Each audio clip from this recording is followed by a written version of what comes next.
Na primavera de 1945, perto da fronteira austro-tcheca, Alfred Rubel fez algo que nenhum comandante de tanque deveria conseguir fazer. Um T-34 soviético estava atrás de uma colina, completamente fora de vista. Rubel não podia vê-lo, mas ele calculou a distância, a elevação, a trajetória. Elevou o canhão de 88 milímetros do seu Königstiger para um ângulo impossível e disparou. O projétil subiu, desceu numa parábola perfeita e destruiu o T-34 sem que Rubel jamais o tivesse visto. O destroço ainda está lá hoje, em Wilden-Dürrenbach. Esta é a história do tiro mais espetacular da guerra e do homem que o disparou. A história de Alfred Rubel começa em 1921, na Prússia Oriental, aquela região alemã que hoje pertence à Polônia e à Rússia. Era uma terra de planícies, de agricultura, de tradições militares que remontavam aos cavaleiros teutônicos. Os homens desta região tinham uma reputação de dureza, de resiliência, de obstinação. Rubel cresceu neste ambiente. Conhecemos poucos detalhes de sua infância. Ele nunca foi um homem de muitas palavras sobre o passado. Mas sabemos que a Prússia Oriental o moldou, deu-lhe a disciplina e a determinação que o caracterizariam ao longo de sua carreira militar. Em 1940, com 19 anos, ele se voluntariou para a Panzertruppe, as forças blindadas alemãs. Era o início da guerra e a Alemanha estava em seu auge. Os tanques haviam varrido a Polônia em semanas, a França em meses. Para um jovem ambicioso, a Panzertruppe era o lugar certo. Rubel foi designado inicialmente para o Panzer Regiment 29, depois para o Panzer Regiment 4. Eram unidades regulares, equipadas com Panzer III e Panzer IV, os cavalos de trabalho da Blitzkrieg. Ele aprendeu os fundamentos, como operar um tanque, como sobreviver em combate, como destruir o inimigo. A campanha oriental começou em junho de 1941 e Rubel estava lá. Os primeiros meses foram de vitórias esmagadoras. Os soviéticos recuavam em desordem, perdendo milhões de homens, milhares de tanques. Parecia que a guerra terminaria antes do inverno, mas o inverno veio e a guerra não terminou. Os alemães descobriram que a Rússia era grande demais, que o Exército Vermelho era resiliente demais, que os recursos não eram suficientes. A Blitzkrieg falhou diante de Moscou. A guerra se transformou em algo mais longo, mais sangrento, mais difícil. Foi neste contexto que surgiu uma nova arma, o Tiger Mir, o Panzerkampfwagen 6. Tiger era diferente de tudo que existia antes. Com 56 toneladas, era mais de 2 vezes mais pesado que o Panzer IV. Sua blindagem frontal de 100 milímetros podia resistir a quase todos os projéteis antitanque da época. E seu canhão, a lendária 88 milímetros, podia destruir qualquer tanque soviético a distâncias de mais de 1 quilômetro. O Tiger era caro, complexo, difícil de produzir. A Alemanha construiu apenas cerca de 350 durante toda a guerra. Mas para os homens que o operavam, era uma fortaleza móvel, uma máquina de guerra quase invencível. Em 1942, a Wehrmacht formou os primeiros batalhões pesados de tanques, as Schwere Panzer Abteilungen, equipados exclusivamente com Tigers. Estas unidades seriam a elite da força blindada alemã, enviadas aos pontos críticos do front, onde a situação era mais desesperadora. A Schwere Panzer Abteilung 503 foi uma dessas unidades. Formada em 1942, tornou-se uma das mais veteranas e mais famosas unidades de Tiger do exército alemão. E foi para esta unidade que Alfred Rubel foi transferido. A data exata de sua transferência não é conhecida, mas sabemos que ele serviu na SPZABE 503 durante os anos cruciais de 1943 a 1945. Começou como comandante de tanque, eventualmente se tornou oficial, Lieutenant der Reserve, e serviu no Estado-Maior da unidade. O primeiro grande teste da SPZABT 503 veio em janeiro de 1943. Após o desastre de Stalingrado, onde o 6º Exército Alemão foi cercado e destruído, a unidade foi enviada para cobrir a retirada do grupo de exércitos Dom. Os Tigers chegaram ao fronte em 1º de janeiro de 1943 e imediatamente entraram em combate. A situação era desesperadora. O Exército Vermelho avançava, tentando cortar as forças alemãs que recuavam do Cáucaso. Os Tigers eram a última linha de defesa, os únicos tanques capazes de enfrentar os T-34 e KV-1 soviéticos em termos de igualdade. Rubel experimentou seu batismo de fogo nestas condições extremas. O frio era brutal, -30, -40 graus. Os motores congelavam, o óleo engrossava, as armas emperravam. Os homens sofriam de queimaduras de frio, de exaustão, de desespero. Mas os Tigers seguravam a linha. Sua blindagem resistia aos ataques soviéticos. Seus canhões destruíam tudo que se aproximava. Lentamente, as forças alemãs se retiraram para Rostov, para uma posição mais defensável. Em fevereiro de 1943, a unidade foi transferida para Kharkov. Era o início de uma das batalhas mais significativas da guerra no leste, a Terceira Batalha de Kharkov, onde o general-feldmarschall Erich von Manstein realizou uma obra-prima de guerra de movimento. Foi durante esta batalha que ocorreu um dos eventos mais famosos da história da Spezabit 503, a saga do Tiger 231, comandado pelo Lieutenant Zabel. Em 10 e 11 de fevereiro de 1943, perto de Semernikovo, nos arredores de Rostov, o Tiger 231 enfrentou forças soviéticas esmagadoramente superiores. Durante 6 horas de combate, o tanque foi atingido 252 vezes, 227 impactos de rifles antitanque, 14 de canhões de 57 milímetros, 11 de canhões de 76, 2 milímetros. A tripulação contou os impactos depois. Nenhum penetrou a blindagem.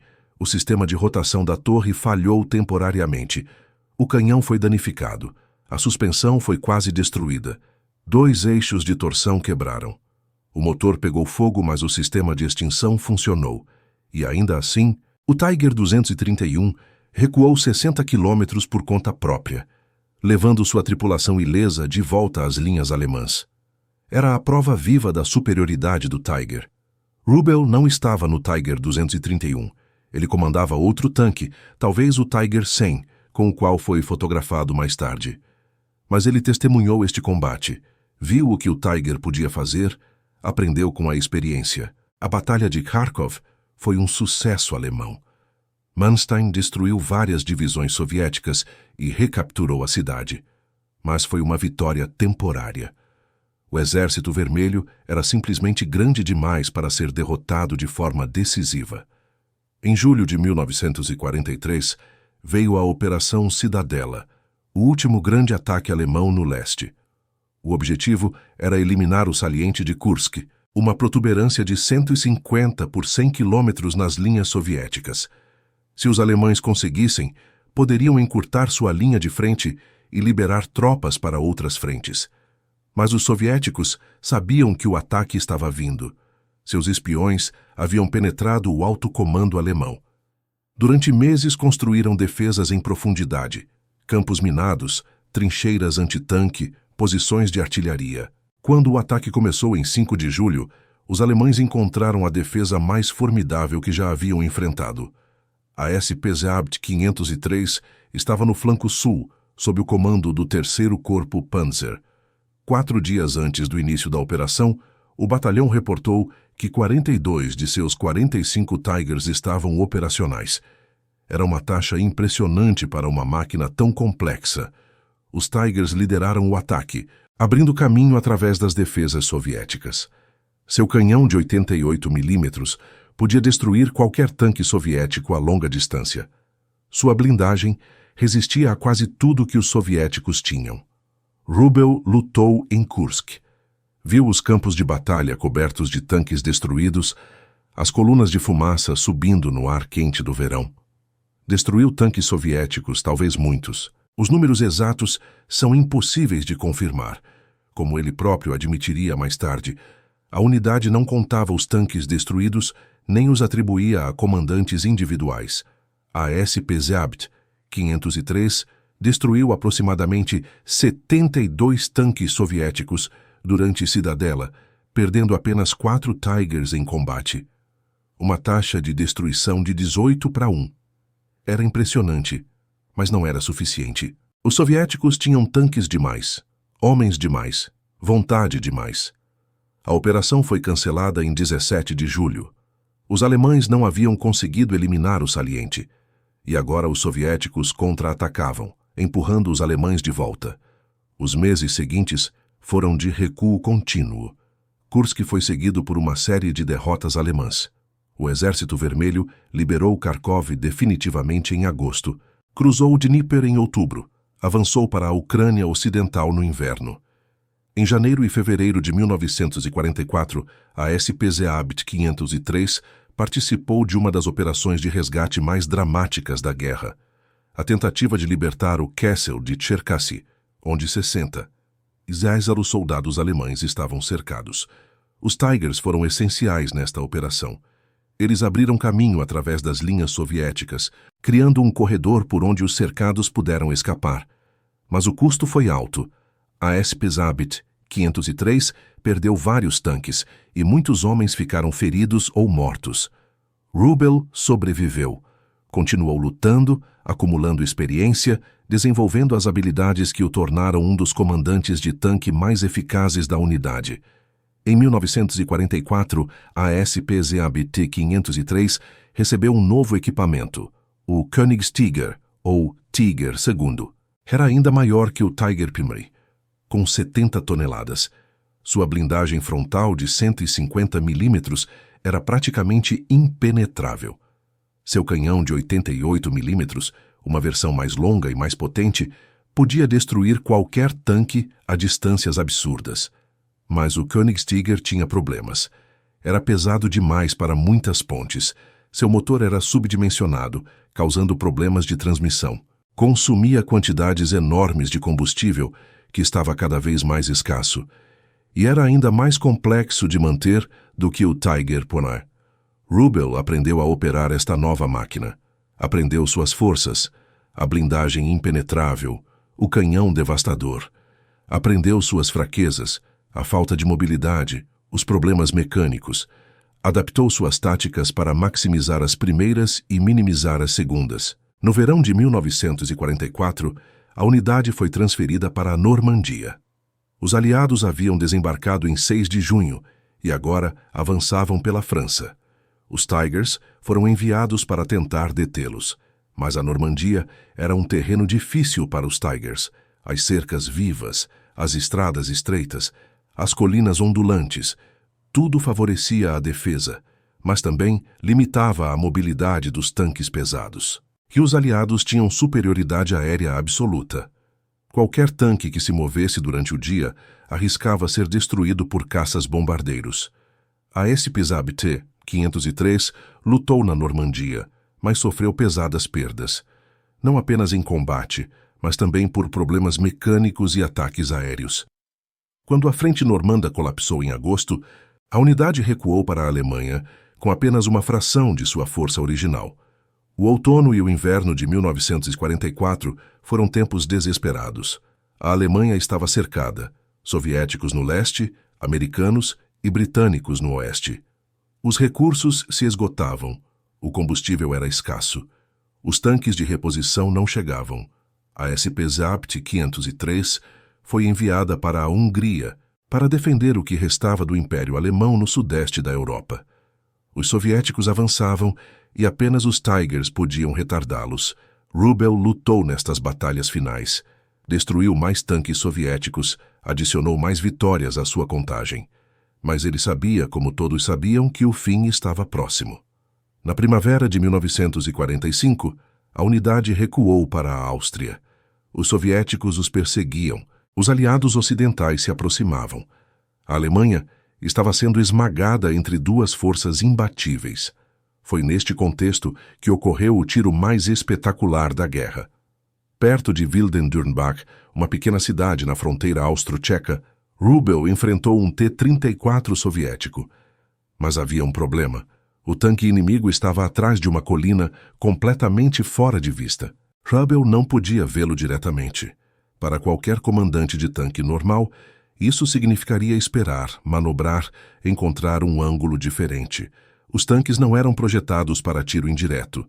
Seus canhões eram feitos para tiro direto, com o atirador vendo o alvo através de sua mira. Mas Rubel não era um comandante normal. Ele tinha anos de experiência, dezenas de combates, uma compreensão intuitiva da balística que poucos possuíam. Ele calculou a distância até a colina, a altura da crista, a posição provável do T-34 do outro lado. Ele conhecia a trajetória do projétil de 88 milímetros, sabia como ele cairia em diferentes distâncias, sabia qual elevação precisava. Ele elevou o canhão do Koenigsegger para um ângulo impossível, muito mais alto do que qualquer manual de tanque recomendaria. Ele estava tratando seu canhão como uma peça de artilharia, não como uma arma de tiro direto, e disparou. O projétil subiu, seguindo uma trajetória parabólica. Passou sobre a crista da colina, invisível para o T-34 do outro lado, e desceu, caindo exatamente onde Rubel havia calculado. O T-34 foi destruído. Um tiro, um alvo que ele nunca viu, uma destruição confirmada. Era o tipo de tiro que os artilheiros praticam por anos.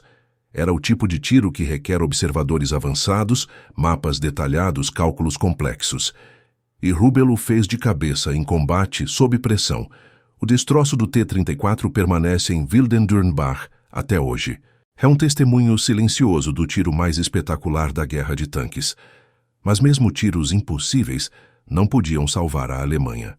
Em maio de 1945, a guerra terminou. A SP Zabé 503 se rendeu aos americanos, preferindo a captura ocidental à soviética. Rubel relatou mais tarde o fim.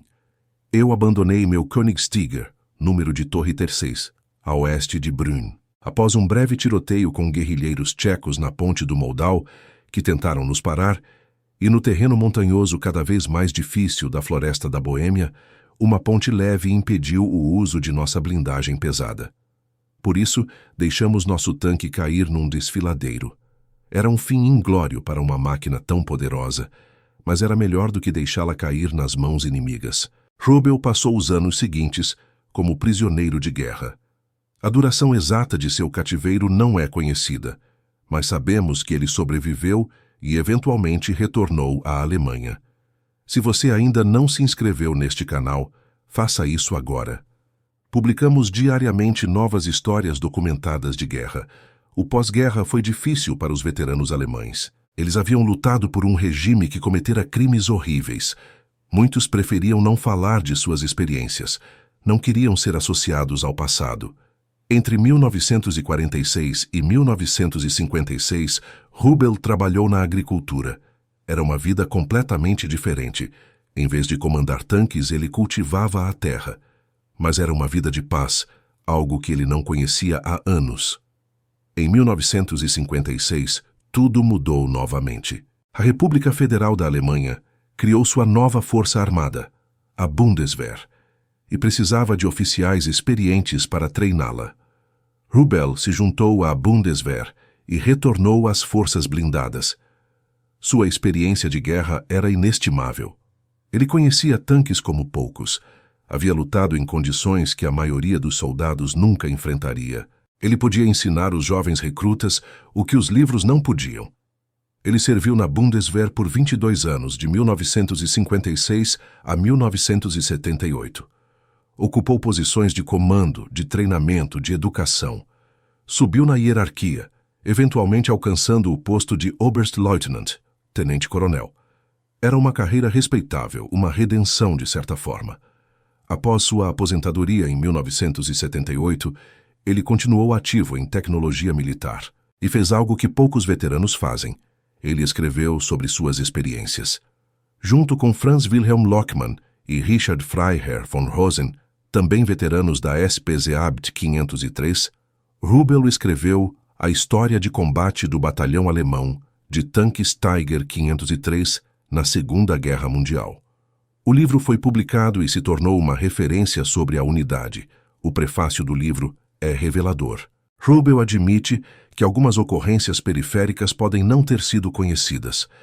O que ele está tentando dizer é que o que pode parecer óbvio para historiadores, 50 anos depois, pode não ter sido algo de que um comandante de tanque estivesse consciente na época. Ele também admite algo importante sobre os números de vitórias. O batalhão não costumava contar os tanques destruídos ou atribuí-los a um artilheiro ou comandante individual. Os números que temos, cerca de 60 para Rubel, são estimativas baseadas em registros fragmentários e memórias. Esta honestidade é refrescante. Muitos veteranos inflaram seus números após a guerra, transformando-se em super-heróis. Rubel preferiu a precisão, mesmo que isso significasse uma contagem mais modesta. O livro conta a história da SP Zabt 503, desde sua formação até sua destruição. Stalingrado, Kharkov, Kursk, Cherkassy, Normandia, Hungria, Áustria, todas as batalhas estão lá, contadas por homens que as viveram. O diário de guerra da unidade foi perdido em combate, então os autores tiveram que reconstruir a história a partir de memórias pessoais, diários sobreviventes e outros documentos primários. Há lacunas, admitem eles, mas o que resta é valioso. O livro inclui 350 fotografias, mostrando os homens e os Tigers em campanha. Há mapas das principais operações, descrições técnicas dos tanques, listas de pessoal. É um registro abrangente de uma unidade notável. O Tiger 231 de Isabel é destacado naturalmente. A história dos 252 impactos é contada em detalhes, com as contagens exatas de cada tipo de arma. É uma das seções mais populares do livro. Mas há outras histórias também. Combates esquecidos, vitórias e derrotas, mortes e sobrevivências. A vida cotidiana de uma unidade de tanques, a manutenção, as marchas, as esperas, os momentos de terror. O tiro de Rubel em Wilden-Dürnbach é mencionado como um dos mais espetaculares da história dos tanques. Destruir um T-34 com tiro indireto é algo que poucos acreditariam se não houvesse evidência. E a evidência está lá. O destroço do T-34 permanece em Wilden-Dürnbach, uma prova silenciosa de um tiro impossível. Os moradores locais conhecem a história. Ocasionalmente, entusiastas de história militar visitam o local. A técnica de tiro indireto merece uma explicação mais detalhada. Os tanques são projetados para tiro direto. O artilheiro vê o alvo através de sua mira, aponta o canhão diretamente para ele e dispara. O projétil viaja em linha relativamente reta. Há alguma queda devido à gravidade, mas em distâncias típicas de combate é mínima. O canhão de 88 mm do Königstiger era especialmente adequado para tiro direto. Sua velocidade de saída era alta, mais de 16 metros por segundo com munição perfurante. Isso significava uma trajetória muito plana, muito precisão a longas distâncias. Tiro indireto é diferente. O atirador não vê o alvo. Ele usa cálculos balísticos para determinar onde o projétil cairá. Ele eleva o canhão para um ângulo alto, de modo que o projétil suba, atinja o pico de sua trajetória e desça sobre o alvo. Esta técnica é comum para a artilharia. Os obuseiros, por exemplo, são projetados especificamente para tiro indireto. Eles têm canos curtos, velocidades de saída baixas e podem atirar em ângulos muito altos. Mas um tanque não é um obuseiro. Seu cano é longo, sua velocidade de saída é alta. E seu sistema de elevação não foi projetado para ângulos extremos. Usar um tanque para tiro indireto é como usar uma chave de fenda como martelo. Pode funcionar, mas não é para isso que foi feito. Rubel conseguiu fazer funcionar. Ele calculou a trajetória, elevou o canhão além de seus parâmetros normais e acertou um alvo que não podia ver. Era uma combinação de habilidade, experiência e talvez um pouco de sorte. A física do tiro é interessante. Com uma velocidade de saída de aproximadamente 1,0 metros por segundo e uma distância estimada de talvez 500 a 800 metros até o alvo, o projétil levaria menos de 1 segundo para chegar. A queda gravitacional nesse tempo seria de alguns metros, o suficiente para passar sobre uma colina e descer do outro lado. O cálculo mental necessário é impressionante. Rubel tinha que estimar a distância, a altura da colina, a posição do T-34 do outro lado. Ele tinha que calcular a trajetória correta, levando em conta a velocidade do projétil e a aceleração gravitacional. E ele tinha que fazer tudo isso em segundos, sob pressão de combate. Anos de experiência fizeram a diferença. Rubel havia disparado centenas, talvez milhares de tiros durante a guerra. Ele conhecia o comportamento do canhão de 88 milímetros intimamente.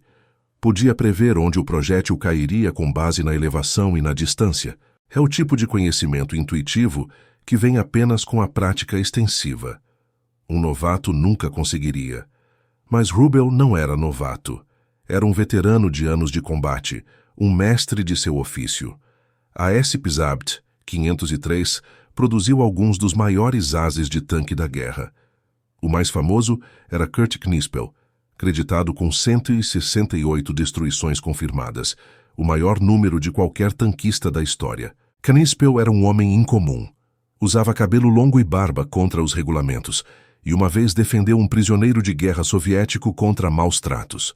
Ele nunca recebeu o Ritterkreuz, apesar de seus números impressionantes, possivelmente devido à sua insubordinação. Knispel morreu em abril de 1945, apenas semanas antes do fim da guerra. Tinha apenas 26 anos. Seu túmulo foi identificado somente em 2013, em uma pequena vila na República Tcheca. Rubel sobreviveu. Com aproximadamente 60 destruições, ele estava bem atrás de Knispel, mas ainda era um dos ases mais bem-sucedidos da unidade. E ele teve algo que Knispel não teve: a chance de viver, de contar sua história, de ver o mundo que veio depois. Outros ases da unidade incluíam Walter Jung, creditado com mais de 57 destruições em Tiger II. A maioria destes homens não é conhecida fora de círculos especializados. Seus nomes aparecem em listas, em livros obscuros, em fóruns de internet dedicados à história militar. A precisão destes números é frequentemente questionada. Como Rubel admitiu, a unidade não mantinha registros individuais detalhados. Os números vêm de memórias, de estimativas, de reconstruções pós-guerra. Historiadores modernos tratam estas contagens com considerável cautela. O que sabemos com certeza é que a SP-Zabt 503 foi uma unidade formidável. Lutou em todas as principais batalhas do fronte oriental de 1943 em diante. Destruiu centenas de tanques soviéticos e pagou um preço alto. Muitos de seus homens nunca voltaram para casa. A história de Rubel levanta questões sobre memória e história. Ele escreveu seu livro décadas após os eventos. Memórias desbotam, detalhes se confundem, narrativas se cristalizam de formas que podem não corresponder exatamente à realidade. Isso não significa que ele mentiu, apenas que a memória humana é imperfeita. O tiro em Wilden-Dürnbach é verificável porque o destroço ainda existe, mas outros eventos são mais difíceis de confirmar. As 60 destruições de Rubel são uma estimativa, não um fato comprovado. As circunstâncias exatas de muitos combates são incertas. Isso não diminui o valor de seu testemunho. Pelo contrário, sua honestidade sobre as limitações de sua memória aumenta sua credibilidade. Ele não afirmou saber mais do que sabia. Ele admitiu as lacunas. Para historiadores, este tipo de fonte é valioso mesmo com suas imperfeições. As memórias de veteranos fornecem perspectivas que documentos oficiais não capturam. O medo, a exaustão, as pequenas vitórias e derrotas do dia a dia. Elas humanizam a história. A vida pós-guerra de Rubel é interessante por si só. Poucos veteranos conseguiram fazer a transição tão bem quanto ele. De comandante de tanque a agricultor, a oficial da Bundeswehr a autor, foi uma jornada longa e variada. Sua carreira na Bundeswehr mostra que a Alemanha Ocidental valorizava a experiência de seus veteranos, apesar do estigma associado à Segunda Guerra Mundial. Homens como Rubel eram necessários. Eles sabiam como lutar, como treinar, como liderar. A Bundeswehr da Guerra Fria era muito diferente da Wehrmacht.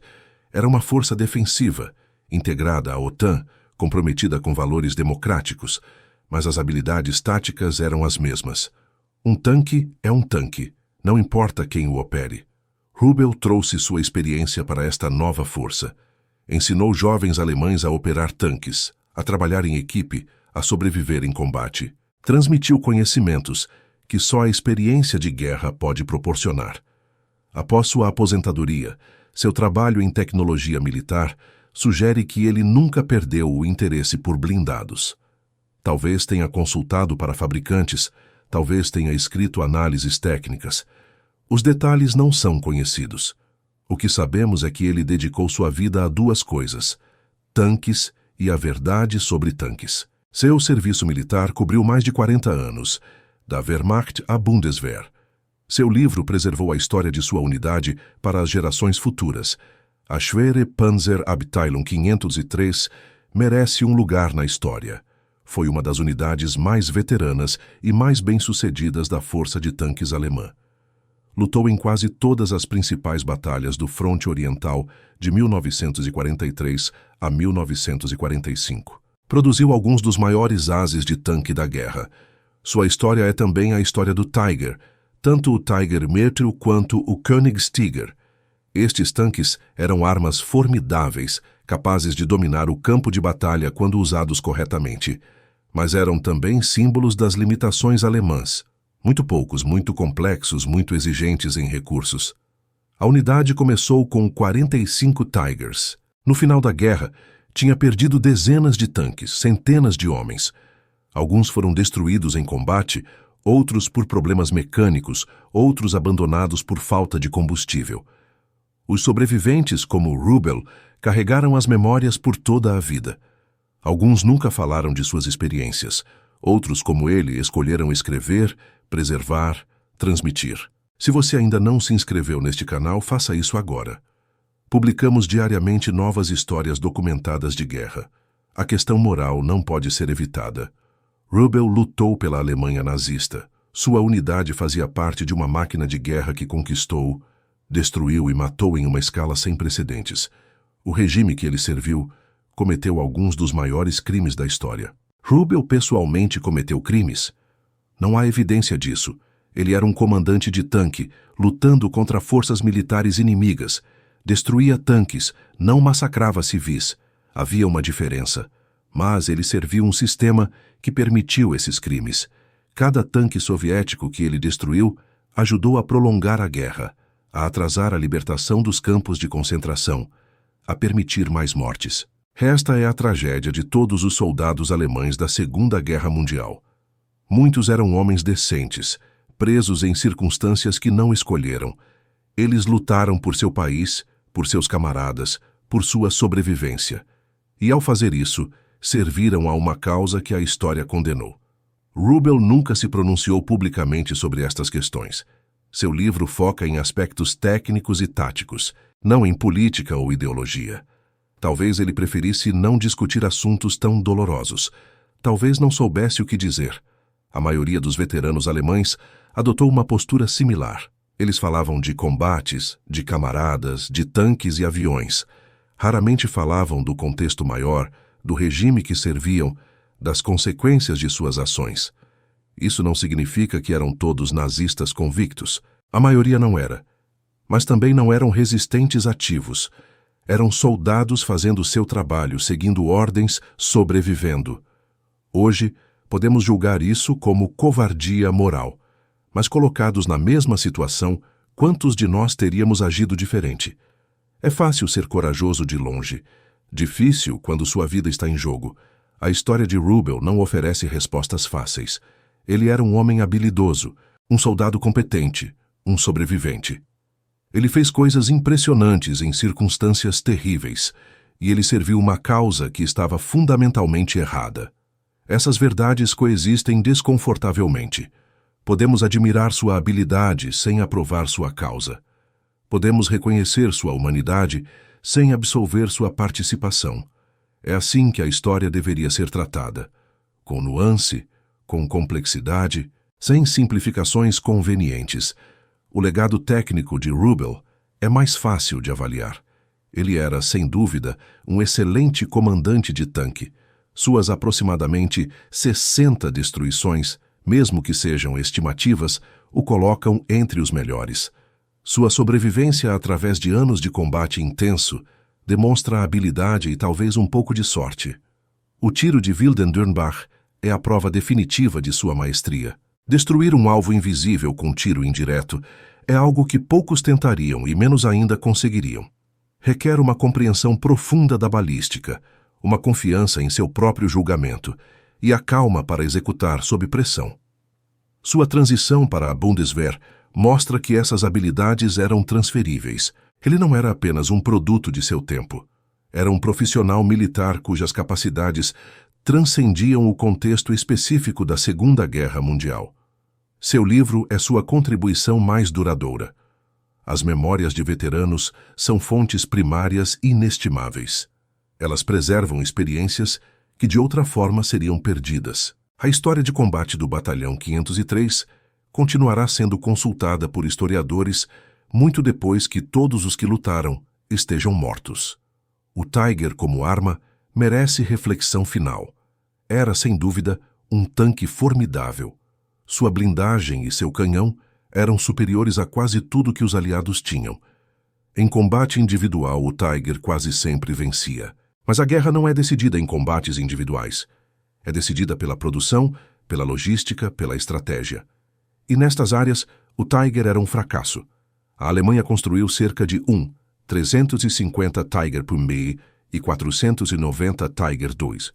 A União Soviética construiu mais de 50, 1000 T-34. Os Estados Unidos construíram mais de 49, 1000 Sherman. A matemática era simples e brutal. Cada Tiger era uma maravilha de engenharia, mas também um dreno nos recursos alemães. O tempo, o material, a mão de obra necessários para construir um Tiger poderiam ter produzido vários tanques mais simples. Talvez isso tivesse sido mais útil. Os ases, como Rubel, provaram o que o Tiger podia fazer. Mas mesmo suas vitórias não podiam mudar o resultado final. A Alemanha estava lutando contra inimigos que tinham mais de tudo: mais homens, mais tanques, mais aviões, mais recursos. O Tiger era um símbolo do dilema alemão: qualidade versus quantidade, complexidade versus simplicidade, perfeição versus praticidade. Em quase todos os casos, os alemães escolheram o primeiro termo e perderam por causa disso. A história pessoal de Rubel reflete essa tragédia maior. Ele era um homem talentoso, servindo uma causa perdida. Suas habilidades não podiam compensar as deficiências estratégicas da Alemanha. Suas vitórias eram locais, temporárias, insuficientes. Ele sobreviveu, o que já é notável. Tantos de seus camaradas não sobreviveram. A SP-Zabt 503 perdeu muitos homens ao longo da guerra. Mortos em combate, mortos em acidentes, mortos de doenças. Sua vida pós-guerra foi longa e produtiva. Ele reconstruiu, adaptou-se, contribuiu. Não deixou que a guerra o definisse permanentemente. Isso é algo admirável, mas a guerra o marcou. Como poderia não marcar? Anos de combate, de perda, de destruição. Isso deixa cicatrizes, visíveis ou não. Os veteranos carregam suas guerras por toda a vida. O que Rubel pensava em seus anos finais? Lembrava-se dos combates, dos tanques destruídos, dos camaradas perdidos. Pensava no tiro de Wilden-Dürnbach, aquele momento de perfeição técnica? Não sabemos. Ele não deixou memórias pessoais detalhadas, apenas o livro técnico sobre a unidade.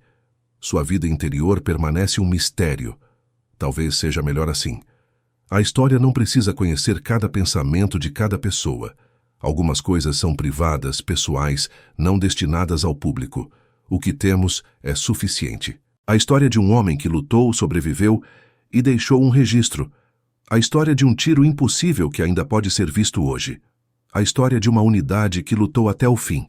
O destroço em Wilden-Dürnbach é a prova física mais duradoura de Rubel. É apenas um tanque destruído, enferrujado pelo tempo, coberto de vegetação. Para a maioria das pessoas que passam, é apenas sucata. Mas para aqueles que conhecem a história, é um monumento. Representa a habilidade de um homem, a brutalidade da guerra, a estranheza do destino. Um tiro que não deveria ter funcionado, mas funcionou. Um tanque que foi destruído por um inimigo que nunca o viu.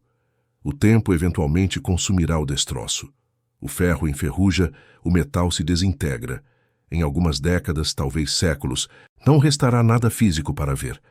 Mas a história permanecerá, nos livros, nos documentários, nas lembranças transmitidas. Alfred Rubel fez o tiro mais espetacular da guerra de tanques, e isso será lembrado muito depois que o destroço desaparecer.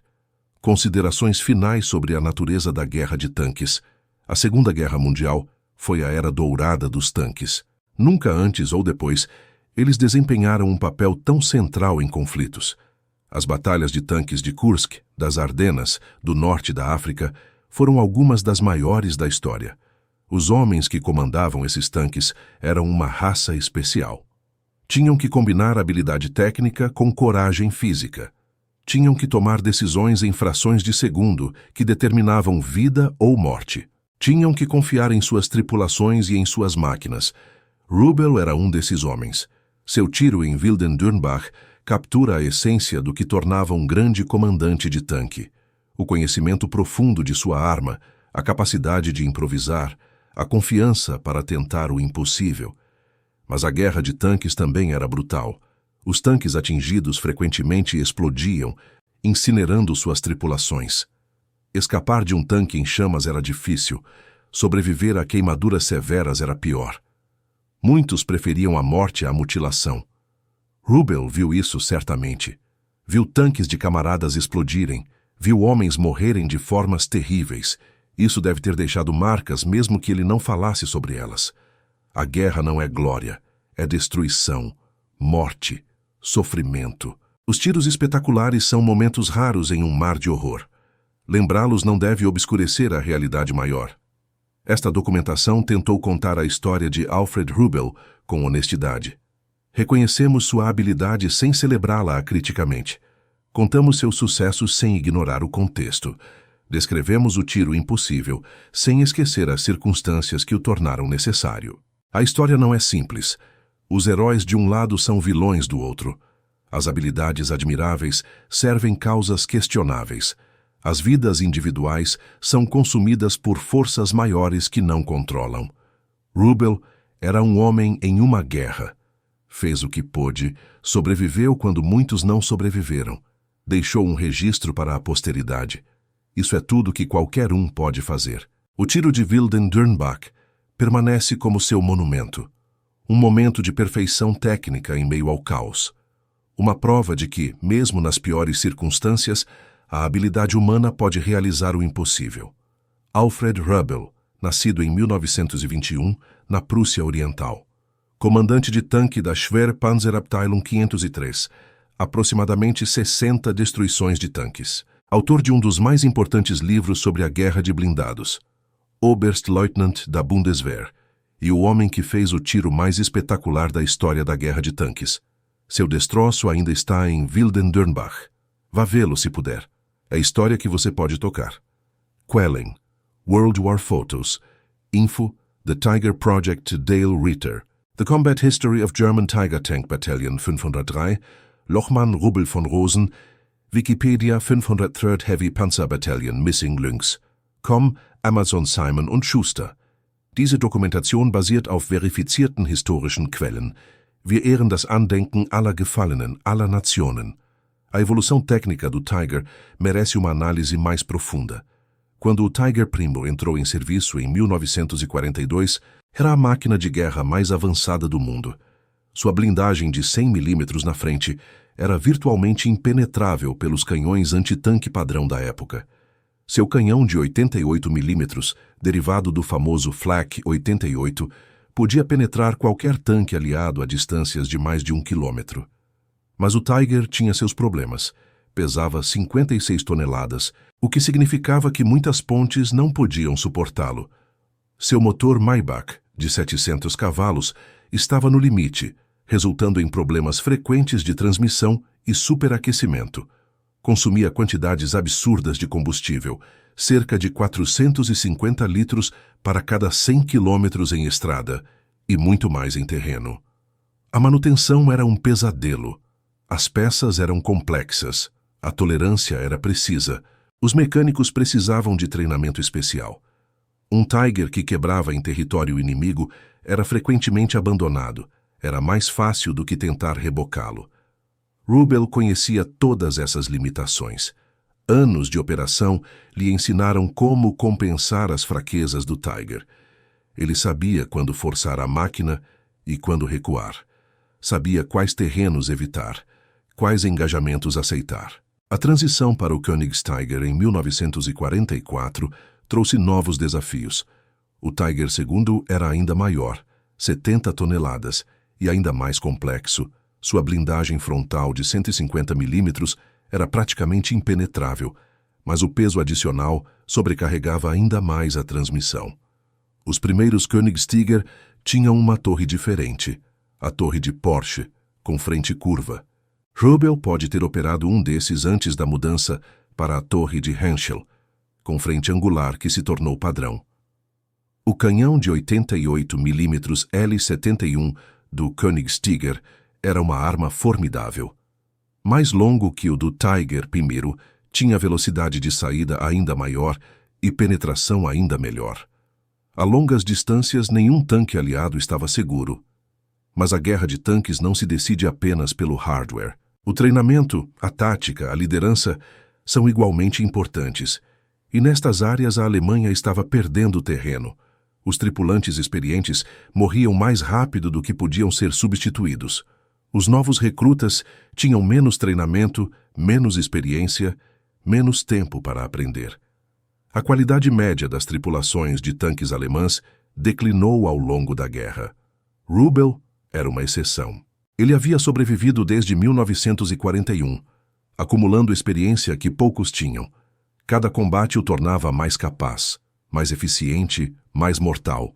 Mas mesmo ele não podia estar em todos os lugares. A SP-Sabt 503 tinha dezenas de tanques, centenas de tripulantes. Não importava quão bom Rubel fosse, ele era apenas um homem. A logística também era um fator crucial. O Tiger consumia enormes quantidades de combustível, munição, peças de reposição. Em 1944 e 1945, esses recursos eram cada vez mais escassos. Os bombardeios aliados haviam destruído as refinarias alemãs, as fábricas de munição, as linhas de transporte. Havia momentos em que os Tigers ficavam parados, não por falta de tripulação ou por danos em combate, mas simplesmente porque não havia combustível para movê-los. É uma ironia cruel. Ter a melhor arma e não poder usá-la. Rubel deve ter experimentado essa frustração. Seu Koenigsegg era capaz de destruir qualquer tanque soviético, mas de que adiantava se não podia se mover? A guerra foi perdida tanto nas fábricas quanto nos campos de batalha. As táticas soviéticas evoluíram ao longo da guerra. No início, o Exército Vermelho usava táticas de assalto frontal que resultavam em perdas catastróficas. Os Tigers aproveitavam isso, destruindo ondas de T-34 que avançavam diretamente contra eles. Mas os soviéticos aprenderam. Desenvolveram táticas de flanqueamento, de emboscada, de saturação. Usavam sua superioridade numérica para atacar de múltiplas direções, forçando os Tigers a dividir sua atenção. Os tanques pesados soviéticos também melhoraram.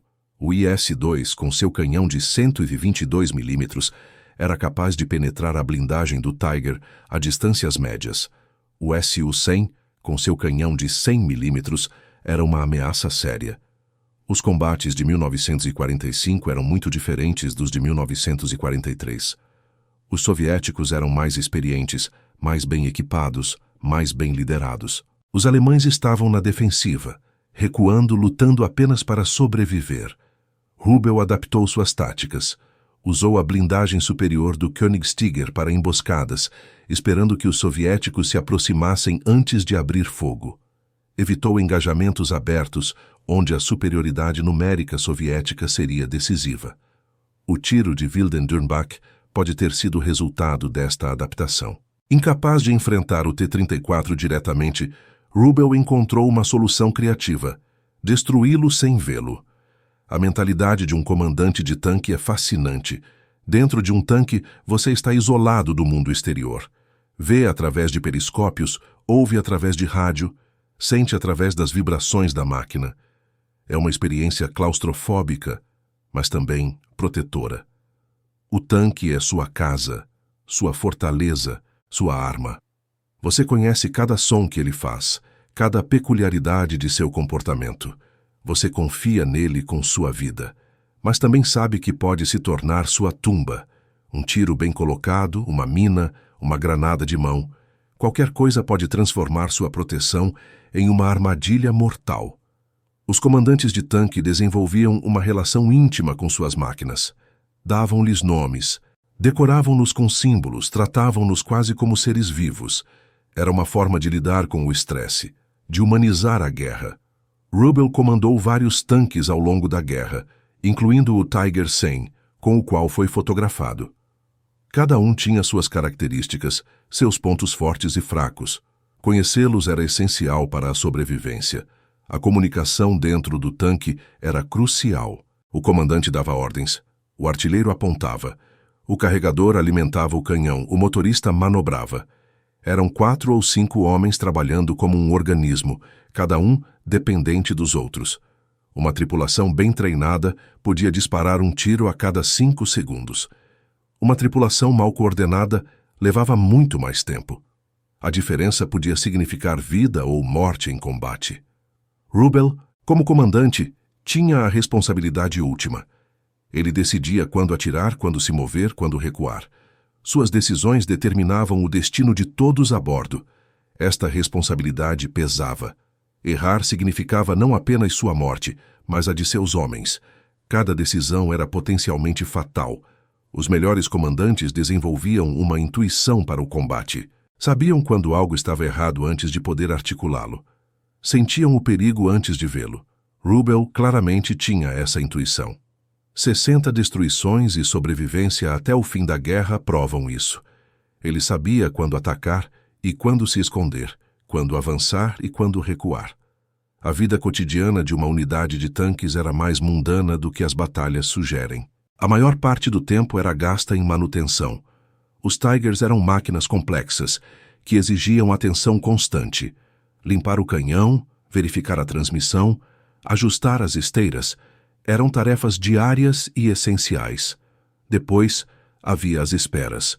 Esperar ordens, esperar combustível, esperar peças. A guerra não é ação constante. É principalmente monotonia pontuada por momentos de terror. As condições de vida variavam. Às vezes havia abrigos, comida quente, um pouco de conforto. Outras vezes, dormia-se no tanque, comia-se rações frias, sofria-se com o calor ou o frio. Os relacionamentos entre os homens eram intensos. Confinados juntos no tanque, dependentes uns dos outros para sobreviver, os tripulantes desenvolviam laços profundos. Eram mais do que camaradas, eram irmãos. Quando um homem morria, a perda era devastadora.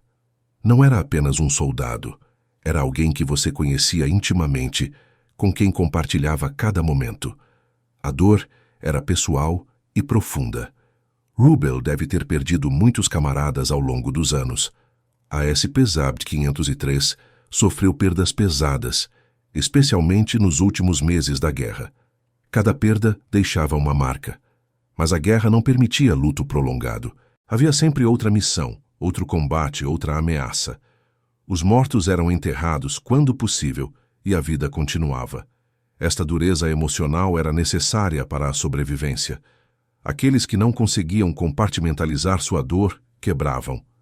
Aqueles que conseguiam sobreviviam, mas carregavam cicatrizes invisíveis.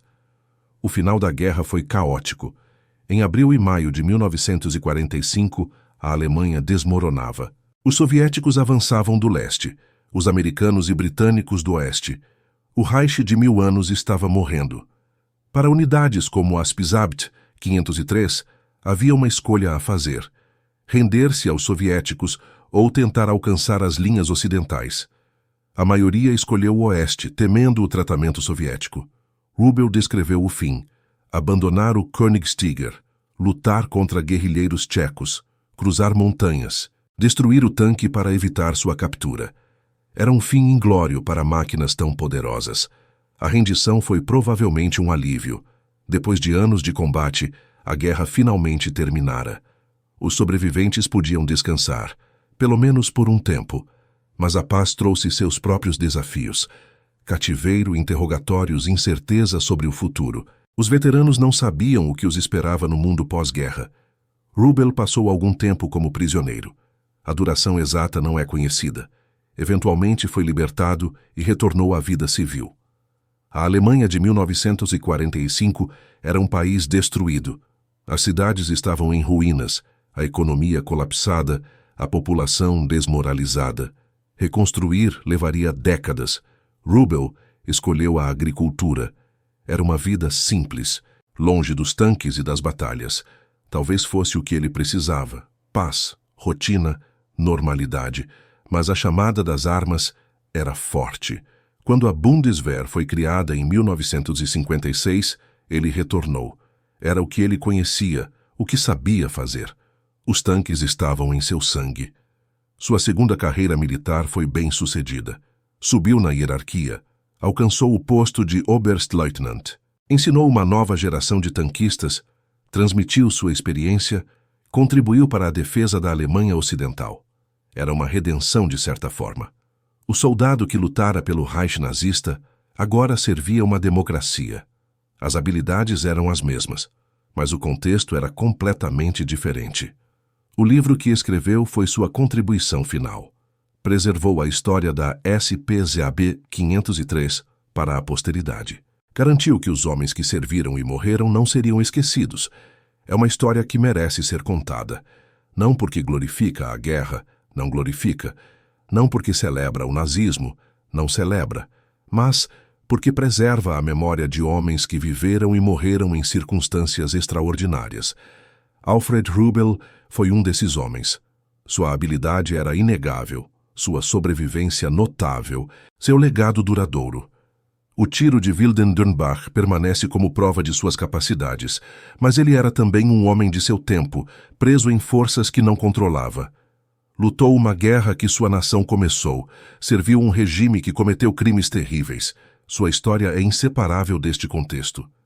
Hoje, décadas depois, podemos olhar para esta história com perspectiva. Podemos apreciar a habilidade sem aprovar a causa. Podemos reconhecer a humanidade sem ignorar a responsabilidade. Esta é a abordagem que esta documentação adota. Contamos a história de Alfred Rubel, como ela foi, complexa, ambígua, nem heróica, nem vil. Uma história humana em tempos desumanos. O destroço em Wilden-Dürnbach permanece. É um lembrete silencioso de um tiro impossível, de uma guerra terrível, de um homem que sobreviveu. Visite-o se puder. É a história que você pode tocar. Alfred Rubel, comandante de tanque, sobrevivente, autor. O homem que destruiu um T-34 sem vê-lo. Uma história, uma vida, uma lição para todos nós. O contexto mais amplo da guerra de tanques na Segunda Guerra Mundial merece reflexão adicional. A guerra começou em 1939 com a invasão alemã da Polônia. Os tanques desempenharam um papel central desde o início. A Blitzkrieg, guerra relâmpago, dependia de colunas blindadas rápidas que penetravam as linhas inimigas e causavam caos na retaguarda. Os tanques alemães de 1939 não eram particularmente impressionantes. O Panzer I era pouco mais que um veículo de reconhecimento. O Panzer II tinha apenas um canhão de 20 mm. Mesmo os Panzer III e IV eram modestos pelos padrões posteriores, mas a tática compensava a tecnologia. Os alemães concentravam seus tanques em pontos de ruptura, enquanto seus oponentes os espalhavam ao longo da linha. Essa concentração de força permitia vitórias esmagadoras contra inimigos tecnicamente equivalentes ou até superiores. A campanha na França em 1940 provou o conceito. Os tanques alemães atravessaram as Ardenas, cruzaram o Meuse e chegaram ao Canal da Mancha em semanas. A França, com tanques melhores em muitos aspectos, foi derrotada porque os usou mal. O sucesso criou complacência. Os líderes alemães acreditavam que suas táticas eram invencíveis, que seus tanques eram suficientes. Investimentos em novos projetos foram adiados. Por que mudar o que funcionava? A invasão da União Soviética em junho de 1941 revelou o erro. Os alemães encontraram o T-34 e o KV-1, tanques que eram melhores que qualquer coisa que eles tinham. A blindagem inclinada do T-34 defletia projéteis. O canhão de 76 mm podia penetrar qualquer tanque alemão. O choque foi profundo. Relatórios do fronte pediam desesperadamente por tanques melhores. O projeto do Tiger, que havia languecido, foi acelerado. A Alemanha precisava responder à ameaça soviética. O Tiger I entrou em serviço em 1942. Era a resposta alemã: mais blindagem, mais potência de fogo, mais proteção. Era também o começo de uma nova filosofia: qualidade sobre quantidade. Essa filosofia tinha méritos. Um Tiger bem tripulado podia destruir dezenas de tanques inimigos. A taxa de destruição era frequentemente de 10 para 1 ou melhor. Em termos puramente táticos, o Tiger era um sucesso, mas a estratégia era falha. A Alemanha não podia produzir Tigers suficientes para substituir os tanques perdidos. Cada Tiger destruído era uma perda irreparável. Os soviéticos podiam perder 10 T-34 e substituí-los. Os alemães não podiam perder um Tiger sem consequências. A produção conta a história. Alemanha: 350 Tiger, 490 Tiger II. União Soviética: mais de 50, Seal-0 T-34. Estados Unidos: mais de 49, Seal-0 Sherman. A matemática era implacável. Rubel e seus camaradas lutaram bravamente, destruíram muitos tanques inimigos, mas não podiam mudar essa realidade fundamental. A guerra industrial favorecia os aliados, e nenhuma quantidade de habilidade individual podia compensar isso. O desenvolvimento do Tigers II ilustra o problema. Em 1944, quando o Königstiger entrou em serviço, a Alemanha já estava na defensiva em todas as frentes. Os recursos que foram para sua produção poderiam ter sido usados para fazer mais Panzer IV ou Panther, tanques mais simples e mais fáceis de produzir, mas a mentalidade alemã favorecia a perfeição. O Königstiger era o melhor tanque que podiam construir. Então o construíram, independentemente das consequências logísticas. O resultado foi uma força blindada desequilibrada. Tigers magníficos que não tinham combustível para se mover. Panthers sofisticados que quebravam constantemente. Panzer IV obsoletos que faziam a maior parte do trabalho. Rubel operou dentro deste sistema. Seu Königstiger era uma arma formidável, mas também era um símbolo das prioridades distorcidas da Alemanha. A busca pela perfeição técnica substituiu a racionalidade estratégica. A experiência soviética oferece um contraste interessante. Os soviéticos não tentaram construir o melhor tanque. Tentaram construir tanques bons o suficiente em quantidade suficiente. O T-34 não era perfeito. Tinha problemas de visibilidade, de ergonomia, de confiabilidade. Mas era simples, robusto e podia ser produzido em massa. Quando o Tiger apareceu, os soviéticos não entraram em pânico. Desenvolveram táticas para lidar com ele: flanqueamento, emboscada, saturação. Também desenvolveram armas melhores: o IS-2, o Su-100, mas sem a obsessão pela perfeição. O resultado foi que os soviéticos sempre tinham tanques suficientes. Podiam perder milhares e ainda ter mais. Cada batalha alemã vitoriosa era seguida por mais inimigos, mais tanques, mais pressão. Rubel viu essa realidade de perto. Cada tanque soviético que destruía era substituído por 2 mais. Cada vitória era seguida por mais combates. O desgaste era implacável. A Segunda Guerra Mundial foi a última guerra onde o tanque foi supremo. Depois de 1945, novos desenvolvimentos mudaram a natureza da guerra. Mísseis antitanque, helicópteros de ataque, armas nucleares, todos reduziram a centralidade do tanque. Os tanques ainda são importantes, mas não são mais os reis do campo de batalha. A guerra no Iraque, no Afeganistão, na Ucrânia, mostrou que tanques são vulneráveis a ameaças que não existiam na Segunda Guerra Mundial. Rubel viveu para ver essa transformação. Sua carreira na Bundeswehr coincidiu com o início da era dos mísseis. Os tanques que ele comandou e treinou eram diferentes dos Tigers que operara na guerra, mas os princípios básicos permaneceram. A importância da coordenação, do conhecimento do terreno, da decisão rápida, tudo isso transcende a tecnologia específica. Rubel podia ensinar essas coisas porque as havia vivido. O impacto psicológico da guerra de tanques é frequentemente subestimado. Os tripulantes viviam em espaços confinados, sob pressão constante, sabendo que cada combate podia ser o último. O estresse era imenso, mesmo para os mais experientes. Os sons eram assustadores. O impacto de projéteis na blindagem, o estrondo dos canhões, o rugido dos motores. Dentro do tanque tudo era amplificado, reverberado. Os cheiros eram piores: pólvora queimada, óleo quente, suor humano e, às vezes, carne queimada de tripulações atingidas. Esses cheiros ficavam com os veteranos para sempre. Os sobreviventes carregavam essas memórias. Pesadelos, flashbacks, hipervigilância. Os sintomas do que hoje chamamos de PTSD eram comuns, embora não reconhecidos na época. Rubel nunca falou publicamente sobre esses aspectos. Seu livro foca em táticas e tecnologia, não em emoções. Mas ele certamente experimentou o trauma que todos os combatentes experimentam. A decisão de escrever o livro pode ter sido parte de seu processo de lidar com a guerra. Muitos veteranos encontram paz em contar suas histórias, em dar sentido ao que viveram. Se você ainda não se inscreveu neste canal, faça isso agora. Publicamos diariamente novas histórias documentadas de guerra. A história de Alfred Rubel termina onde começou, com o tiro impossível. Em Wilden-Dürnbach, perto da fronteira austro-tcheca, um destroço de T-34 ainda está onde caiu em 1945.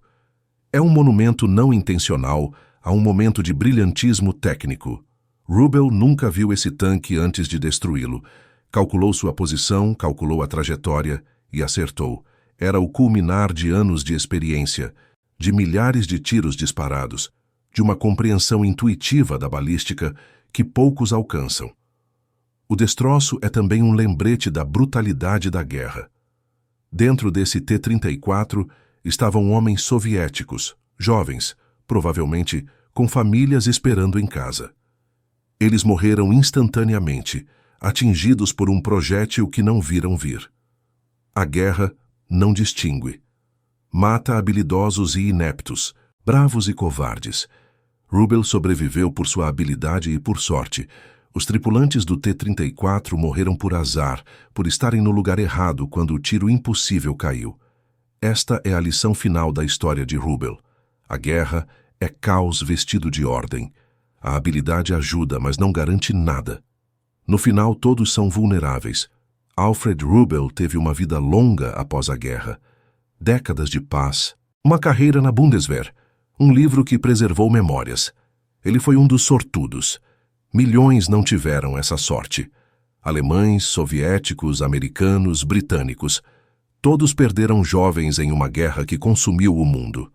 O tiro de Wilden-Dürnbach é espetacular, mas é também parte de uma tragédia maior.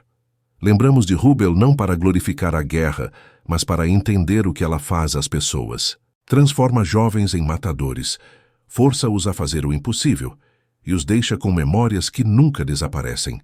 O destroço em Wilden-Dürnbach permanecerá por mais algum tempo. Eventualmente, o tempo o consumirá, mas a história permanecerá, contada e recontada, um lembrete de um momento extraordinário em tempos terríveis. Alfred Rubel, 1921, até data desconhecida. Comandante de tanque, Schwerepanzerabteilung 503. Aproximadamente 60 destruições. O tiro mais espetacular da guerra de tanques. Uma vida dedicada a blindados. Da Wehrmacht à Bundeswehr. Um homem, uma história, uma lição que transcende o tempo. O destroço ainda está lá. Vá vê-lo se puder. Toque a história. Lembre-se. Quellen. World War Photos. Info. The Tiger Project Dale Ritter. The Combat History of German Tiger Tank Battalion 503. Lochmann, Rubel von Rosen. Wikipedia 503rd Heavy Panzer Battalion. Missing Lynx. Amazon, Simon und Schuster. Diese Dokumentation basiert auf verifizierten historischen Quellen. Wir ehren das Andenken aller Gefallenen, aller Nationen.